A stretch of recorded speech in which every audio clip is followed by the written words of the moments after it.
l'actualité. Alexandre Moranville-Ouellette aux nouvelles. Un homme qui dénonce l'acharnement de sa municipalité à vouloir détruire sa maison. Ouais, c'est une histoire un peu folle que Jérémy Bernier a faite en rencontrant Joël Bolduc, père de famille de Saint-Férol-des-Neiges. Il y a un peu plus de 7 ans, lui, il achète un lot sur lequel il y a une vieille maison endommagée par un incendie. Son but, c'est de démolir ce bâtiment-là. Il y en a comme plein d'autres autour. Puis de le reconstruire de ses propres mains. Mais là, la municipalité met frein aux travaux. A dit, votre bâtiment est trop haut, il est trop proche de la route, monsieur, faut le démolir. Là, il s'engage toute une bataille judiciaire. Finalement, en 2025, en cour supérieure, on dit, ben non, monsieur a le droit de construire sa maison comme il veut. Mais là, on dit, vous devez la compléter avant février 2026. C'est ça l'entente. Fait que là, monsieur, il a construit de ses mains, là. Accélère tout ça. Ses fils embarquent là-dedans. Malheur, il y a un incendie en décembre 2025 qui ravage la maison. Il doit tout reprendre du début. Le problème, c'est que là, il a redépassé la date butoir. Et là, la ville dit, vous voyez, c'est pas fini avant février 2026, on va démolir votre maison. Fait que là, ça retourne dans les tribunaux, puis il dit, mais je comprends pas pourquoi là, ils veulent absolument détruire ça.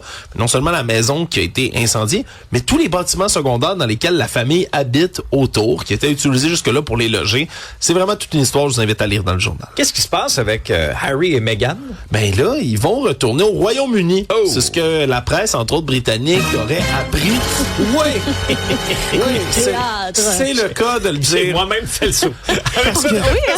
On a senti ton dos. On s'entend, je vous parle pas de Harry et Meghan de gaieté de cœur. Pour moi, je trouve ça insipide et insignifiant que ça revienne dans l'actualité à chaque fois, mais sachez-le parce que ça fait le tour du monde que tous les tabloïds britanniques capotent là-dessus et disent que ça risque d'être, selon le Daily Mail, perçu comme l'un des aveux les plus frappants d'échecs depuis les grands projets de conquête de l'Amérique. On n'y va pas de main morte avec le dos de la cuillère là-dessus. Est-ce qu'ils vont se réconcilier avec leur famille? Tout ça reste à suivre dans cette télé-réalité en temps réel qui se passe avec la famille britannique. Isabelle, les enfants de Robin Williams réactivent son compte. Ouais, c'est pour prendre le contrôle finalement des informations qui circulent. Robin Williams aurait eu 75 ans cette année et puis ils ont décidé sur son compte Instagram de partager une espèce de publication pour dire qu'ils vont reprendre le contrôle. Ils se disent ça va être le fun pour une génération qui l'a pas connu. Pour ceux qui l'ont aimé, ça va nous permettre de continuer de propager des souvenirs et des anecdotes, mais surtout de s'assurer de la véracité. Parce qu'il y a beaucoup de choses qui ont été faites dans les dernières années avec l'intelligence artificielle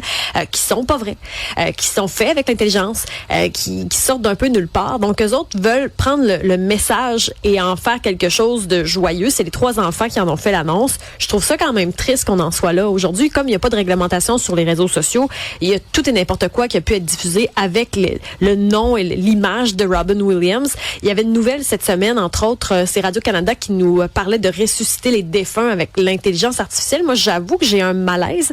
Même quand on parle d'hologramme dans le monde du spectacle, il y a quelque chose de le fun de parler de la personne qui est partie parce que ça la garde en vie. Ça, j'ai rien contre ça, puis ça fait du bien d'en parler, puis il faut pas les oublier. Mais après, de recréer du contenu, dans le cas de la famille de Robin Williams, je me dis, si c'est des anecdotes du passé, c'est pas pire. Mais dans le cas de l'intelligence artificielle pour ressusciter des défunts, j'ai vraiment un malaise. L'hologramme aussi.